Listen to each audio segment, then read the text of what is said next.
2 weeks ago pa lang, di ba? Ngayon, yung unang punta niya rito, yung totoo, hindi siya gano'n naglalakad, di ba?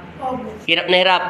Yung tinanong ko siya kung may anak siya, ay tinanong ko kung babae siya lalaki, ang sagot niya, lalaki. Kapatid niya nagsasalita. Ngayon, ito na po yung gusto niya kung patayin. Papatayin kita, masakit yan. Naglalakad na siya. Ang sakit niya na lang, hihilutin na lang at saka alignment. Tapos makipagkwentuhan ka na para hindi ka nabalikan ng diablo. May kasama kasi siyang konting stress. Naunawaan ko lang yon. Pero baguhin mo sitwasyon mo. Babalik ulit yung anak mo, kailangan mo mag-ipunan ng pera.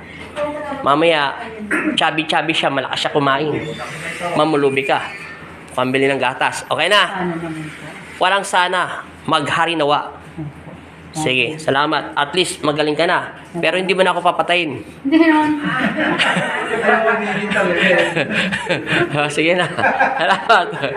Okay, thank you. Taga saan ulit kayo? Angeles po. Ang balik mo na lang, ito ng final, hindi ka namin mahilot kasi namamaga pa. Paga pa yun eh. Kaso na-alamit na namin yan. Kasi yung una, hindi naman siya pwedeng alamit. Alam naman namin dahil hindi siya naglalakad. Tsaka binubuhat lang siya ng asawa niya. Ngayon balik niya, 1920 ng December. Magdala ng extra damit yung kapatid mo para mahilot na siya. Pero maligo na muna siya para kasi kinabukasan. Ngayon ang gawin mo, tuwing umaga, paggabi, tuturo na ni Rada yan. Magdasal ng magdasal, magpasalamat sa lahat ng biyaya. At sabihin mo kay Kristo, kalooban mo na hiramin mong aking anak. At alam ko naman po, Ama, na ibabalik mo siya ng malakas at mapagmahal bilang isang anak at bilang ako naman ang kanyang ina. At alagaan ko po siya ng abot ng aking makakaya. Naintindihan mo na?